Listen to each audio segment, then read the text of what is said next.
everyone, welcome back to my channel. So today I want to talk about wellness myths. There are so many of these, but right off the top of my head, I came up with a short list. And while I'm doing this, please think of any wellness myths that you have been told or that you have read out there and leave them in the comments, because I know I'm going to miss a lot of these, but this is like the stuff that comes to mind, like when somebody tells me like wellness, what have people told you about wellness and getting better?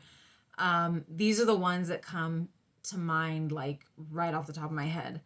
And so what I mean about wellness is, there's a lot of alternative medicine and the whole wellness community, and they all have their own cures and their own remedies for whatever is making you sick. It's not conventional medicine like, when you go to the doctor and they give you a prescription medication. This is kind of the other end of that. And, I know that there's a lot of myths on the conventional medicine side. And I know that there are a lot of things that don't work in conventional medicine, but there is a misconception that wellness and alternative medicine can fix whatever Western medicine can't. And that's not it. So the number one that I think about right off the bat is that diet can cure everything. Diet is very important. I do believe that it is important, and we have seen a greater emphasis on diet within the last couple of decades. As you know, we have a big obesity crisis everywhere, really, especially here in the United States. But in most developed countries, we have an obesity epidemic. And so diet has become a big thing. And yes, diet is very, very important, especially because our diet is so bad here in the United States that it is becoming very important. But to say that changing your diet is going to reverse, say, an autoimmune illness, or it's going to improve your condition so much that you are functional again or able to go back to work, I would say probably not. There are some cases where diet can make a huge difference, and you may feel significantly better. But I don't think those cases are the norm. Diet has helped me quite a bit in my own chronic illness journey. And, my doctor put me on a diet immediately. And by diet, I don't mean like low fat. Basically, she removed certain things. So that could be, a gluten-free diet. That could be a sugar-free diet, a dairy-free diet, or a diet that removes most allergens, which is something that I'm on. And it did take a while. It took a few months for me to actually experience a sort of reduction in my symptoms, particularly digestive symptoms. Now, am I better? No. I still have continued to worsen over the years, but I was more functional in the sense that I didn't feel like throwing up 24/7. I was able to, I think, put on a little bit of weight, and I was able to eat more comfortably. So the food that I am now eating, or that I was still able to eat, I could eat it comfortably without having a lot of digestive issues, dyspepsia, bloating, and that kind of thing. So it got me to a point where I was eating comfortably and able to sort of enjoy what I was eating. But there are some people that believe that a diet can reverse autoimmune illness. And I hate to tell you, it cannot. On the same note, supplements, that you just have to find the right supplements. You just have to find the right brand. If that supplement didn't work, or if that probiotic, there's been a lot of hype over probiotics for a while, and actually probiotics can make some people sick, which is something that I learned in the last few years. And supplements can help, but one thing that I have learned from my doctors is that supplementation is only needed for people that do have medical conditions because they might not be absorbing nutrients properly, or they might not be able to get all their nutrients from a very restricted diet. So basically, you only need supplements if you're deficient or if you're not getting them from your food. People that are more or less normal can, get all their nutrients from their food as long as they have a balanced diet. And so supplements are kind of, I don't want to say they're a fraud, but a lot of people take supplements thinking that it's going to like enhance something. And if you're eating well, it really won't do much more than what eating well does. But yeah, supplements can't cure you either. I do take supplements. I take a lot of supplements. They do help me tremendously.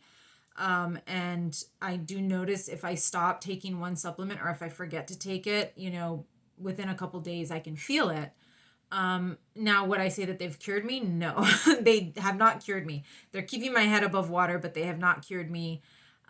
Like I said, they do help digestive issues. They do help energy. But they can also make things worse. For example, multivitamins can cause constipation, and that's one of the issues that I have. And I know that's a very, very common issue with like vitamins and minerals. And so that, it can also go the other way. And the same with probiotics. They can cause digestive discomfort and problems. Here's everybody's favorite. Everybody that is chronically ill loves this one, and that is positive thinking. We have learned about something called toxic positivity in recent years, where sort of pushing this positive thinking mindset is actually toxic, particularly for those of us with chronic conditions. It can be worse than actually just being a negative person. And I think the reason for that is because we feel the pressure to be grateful all the time and to look at the silver lining when, when we're suffering every day, when we're in pain every day, when we're sick every day. And then you have the added stress of, well, I'm just being ungrateful, right? You have the added stress of feeling like a bad person because you can't find something to be happy about. And so we've learned about toxic positivity. But my favorite thing, and this kind of is like under the umbrella of positive thinking. I mean, it kind of deserves its own category here, but it goes right along with positive thinking, in my opinion, is self-fulfilling prophecy. And if I had $1 for every time a therapist, and even some doctors would tell me that, that the way that I was thinking or the way that I was feeling was a self-fulfilling prophecy, oh my goodness, what I could do with that money. This probably makes me even angrier than positive thinking, because again, it's blaming the patient and saying, well, the reason you're not getting better is because you don't want to get better. Or the reason you're not getting better is because subconsciously, you don't want to get better. And saying that is just, the subconscious thing is so,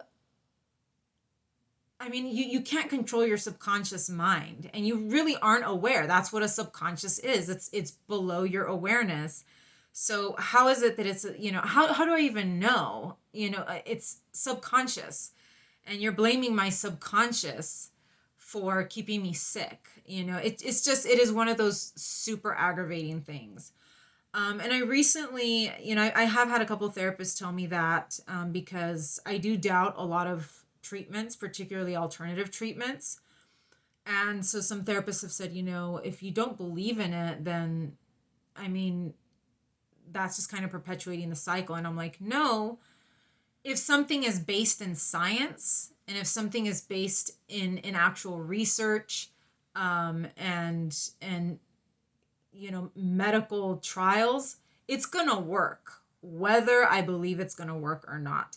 And I have an example of this, and the reason that I'm kind of really going into it with this one is because doctors and therapists can convince you, and especially for those of us who have invisible illnesses, they have convinced us that we are the problem, that we are the very reason why we continue to stay sick, because we subconsciously want to be that way, or something. But I was on a medication several years ago. It was immune globulin, and I was on it for a year, and I did really well. This was, I think, in 2013, 2014.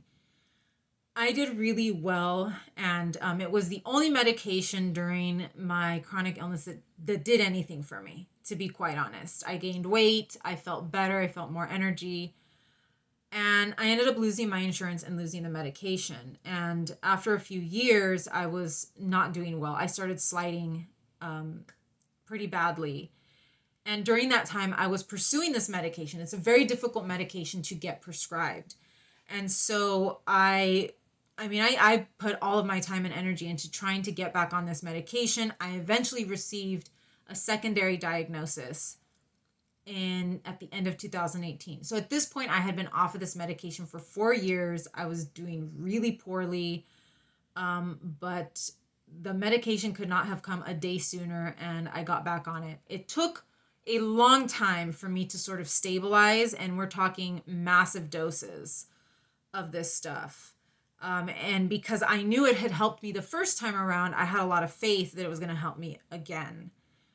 Unfortunately, this time around, it did not help me as much as it did the first time. Has it helped me? Yes. But this is why the point that I'm trying to make is that I did have faith in this medication. And not only did I have faith in it, I had tried it already. I had been on it, and I had seen the physical changes and the improvement. So in my mind, that was what was going to happen again the second time. And I had all the faith in the world that I was going to do well on it. And unfortunately, the second time around was not as good as the first time, because my health had deteriorated to a point where even this powerful medication was going to struggle to get me better. So that's where where the self-fulfilling prophecy just totally, it's not true whatsoever, because you can believe and believe and believe. You can have all the positive thinking in the world. It's not going to do a thing if something is not based in science, or if your condition is pretty severe, and that, to me, that's a testament to the fact that positive thinking really does not help. Yes, I do believe that your mental state can affect your physical health, and trying to not wallow too much and be too negative, it can affect you. I have noticed that depression is a symptom of my illness, but it feeds back into my illness.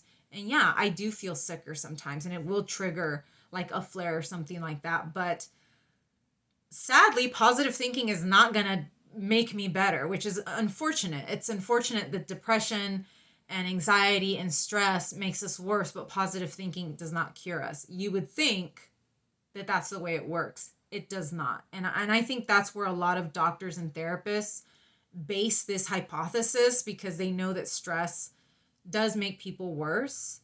And depression, can, make a physical illness worse. But positive thinking does not work the other way, sadly. It can help you feel maybe physically better to a certain extent, but I just don't think it works that way. So it's not going to cure you for sure.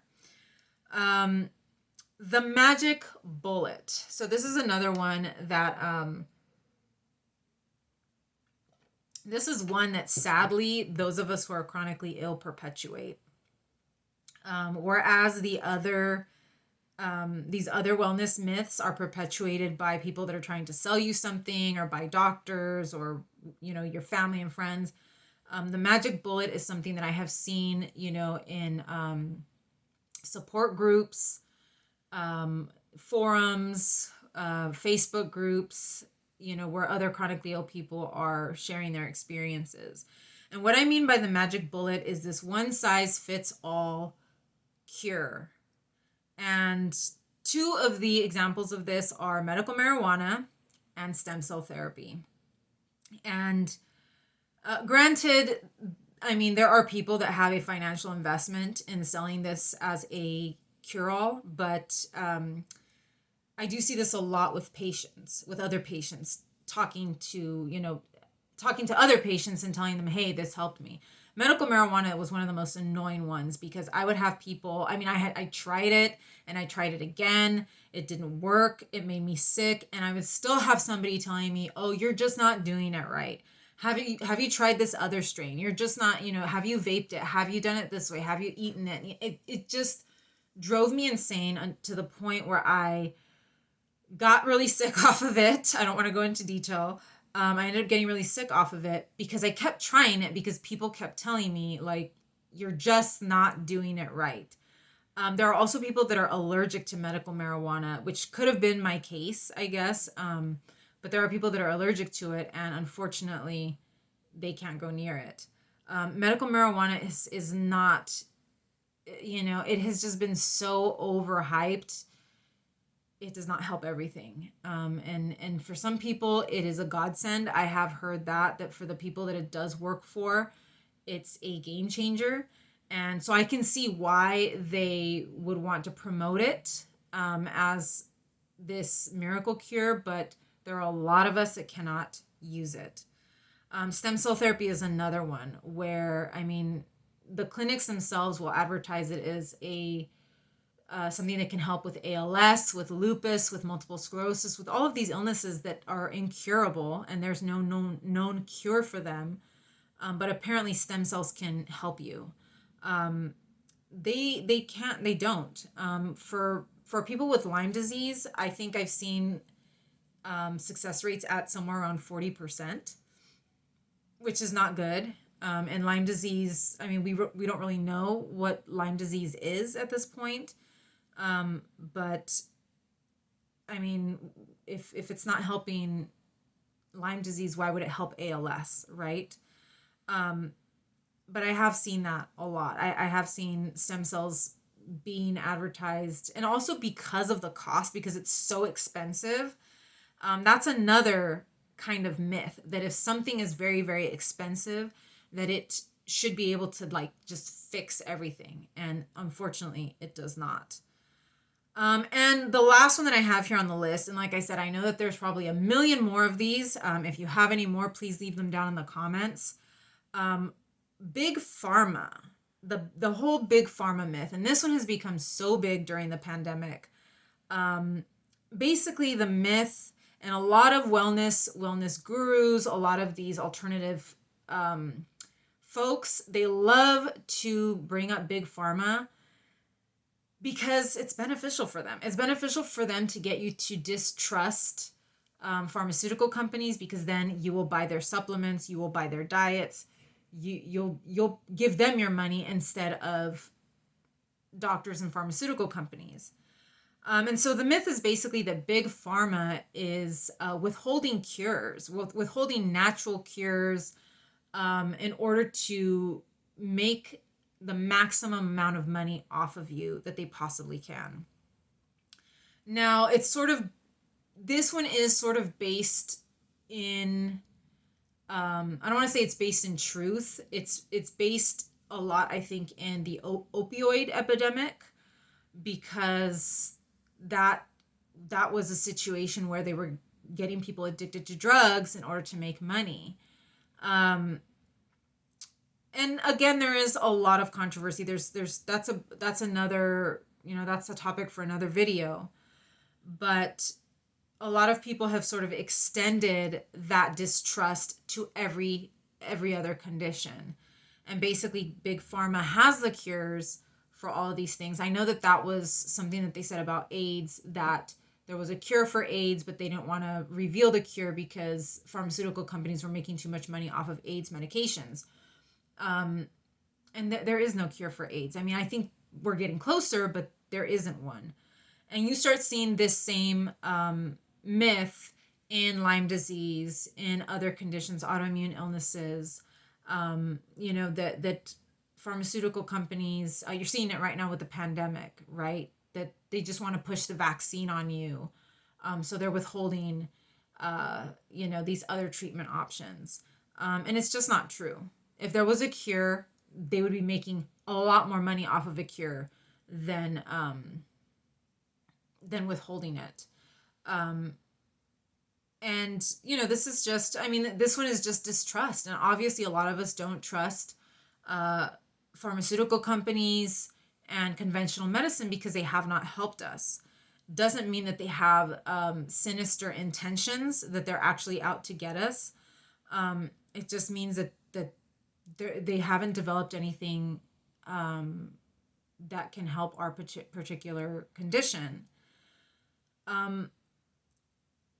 So yeah, that one I think is particularly dangerous, especially right now during the pandemic, because people are not getting vaccinated, thinking that something else will help them. But one of the big things when you're looking into an alternative treatment or on one of these wellness gurus or whatever, is if they are pushing that narrative, the big pharma narrative, keep in mind that it is in their financial interest. The alternative and wellness industry makes probably billions of dollars at this point. So they're just fighting for your dollar. That's what they're doing, and they'll do whatever they can to get their hands on your money. So they're no better than big pharma, to be quite honest. But those are the wellness myths that I came up with just right off the top of my head. If you have any more, and I'm sure there are plenty, please leave them in the comments. I am curious to know which ones I've missed, because there's just so many. These are the most annoying ones. So these are the ones that really I've heard time and time again. I'm sick of hearing them. I'm sick of people telling me that, to keep trying medical marijuana. It does not work. It does not help me. So thank you so much for joining me today. Leave comments, please like and subscribe, and I will see you again soon. Take care.